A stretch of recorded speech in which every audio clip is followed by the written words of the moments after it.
Mesdames et messieurs, bonsoir et bienvenue dans la deuxième édition du journal mensuel consacré à l'actualité du projet d'investissement forestier phase 2. Ce soir, nous faisons le point sur les activités marquantes du mois de février. Voici les titres. Quelques semaines après son lancement, les équipes de l'unité de coordination du PIF2 ont effectué des missions de supervision de l'opération de recensement des chefs d'exploitation dans les agroforêts des Rapides Gras et de la Haute Dodo. Objectif, s'assurer du bon déroulement de l'opération dans les zones concernées. Nous irons ensuite dans les régions du Bouéké et du Hambol où les actions de sensibilisation ont été menées auprès des communautés riveraines des forêts classées de Matiemba, Loro et Kobo afin de les impliquer davantage dans des initiatives de reboisement durable. Direction le sud de l'agroforêt de Sio où une mission de suivi a été menée pour évaluer l'avancement des travaux de production des plants avec des constats positifs et des encouragements aux producteurs pour garantir le succès des efforts de reboisement du projet. Nous parlerons également des sessions de formation des comités de gestion participative sur le mécanisme de gestion des plaintes, un outil clé pour une gouvernance plus inclusive. Enfin, nous reviendrons sur le dialogue engagé entre le PIF2 et les communautés riveraines des parcs et réserves, visant d'une part à informer les populations locales sur les activités de surveillance et de suivi écologique et d'autre part enrichir l'étude de cadrage environnemental et social dans ces espaces protégés. Ne décrochez surtout pas, plus de détails dans la suite de ce journal.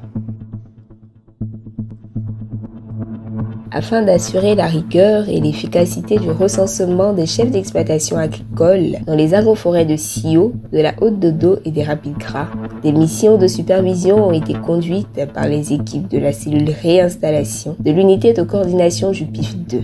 Déployé du 27 au 31 janvier dans les agroforêts des Rapides Gras Sud et Haute Dodo Sud à San Pedro, puis du 17 au 22 février dans l'agroforêt de Rapides Gras Nord à Soubré. Ces missions avaient pour objectif de veiller à la qualité des opérations de recensement, superviser le travail des enquêteurs sur le terrain, sensibiliser les communautés locales sur les enjeux du projet et contrôler la diffusion et la compréhension des messages de sensibilisation. En garantissant la mobilisation des populations et l'application rigoureuse des méthodologies de collecte de données, ces missions permettent de fiabiliser les informations collectées. Pour rappel, 80 000 chefs d'exploitation sont concernés par cette vaste opération qui s'étend jusqu'en juin 2025. 280 enquêteurs et chefs d'équipe, dont 30% de femmes, ont été mobilisés pour assurer son succès. Le PIF2 continue ainsi de poser les bases d'un diagnostic socio-économique solide, indispensable à la mise en œuvre des contrats agroforestiers entre la SODEFOR et les exploitants agricoles.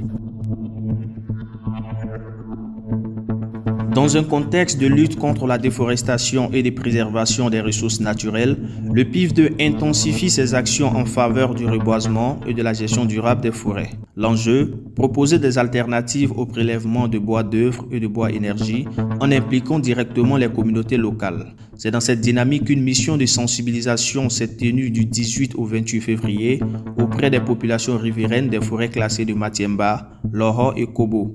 L'objectif, renforcer leur engagement dans les initiatives de reboisement et leur expliquer les modalités de leur implication. Au cours de ces rencontres, les communautés ont été informées sur les activités de reboisement, les critères d'attribution des parcelles et les conditions de rémunération des travaux. Elles ont également été encouragées à poursuivre leur collaboration avec le projet malgré les défis liés à la restauration forestière. Grâce à cette approche participative, le PIF2 favorise une gestion inclusive et durable des ressources forestières en conciliant préservation de l'environnement et meilleures conditions de vie des populations locales.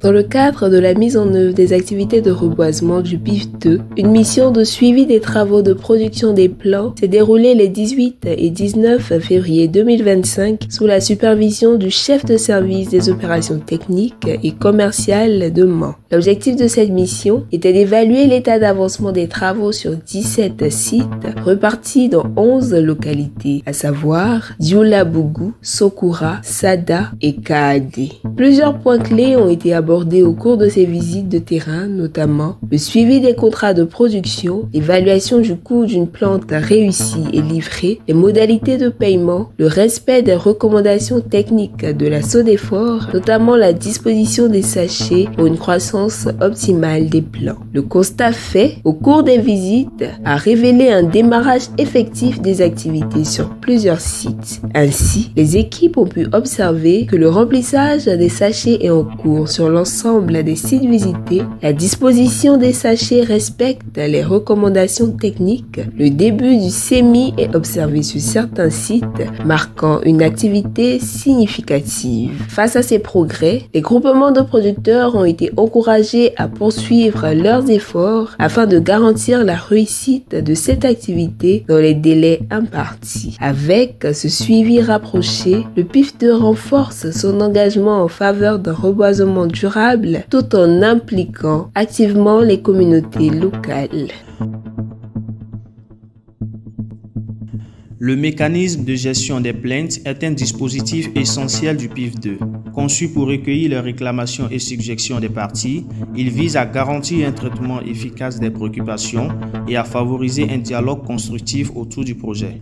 Afin d'assurer son bon fonctionnement, des séances de formation et de sensibilisation ont été organisées par les équipes de l'unité de coordination du PIF2 du 27 janvier au 6 février à l'attention des CGP, Comité de gestion participative des forêts classées, ciblés par le projet. Durant ces ateliers, les membres des CGP ont appris à maîtriser les étapes de gestion des plaintes et leur rôle dans le dispositif, traiter des cas concrets à travers des simulations pratiques, utiliser des kits de suivi pour assurer un traitement efficace et structurer des réclamations.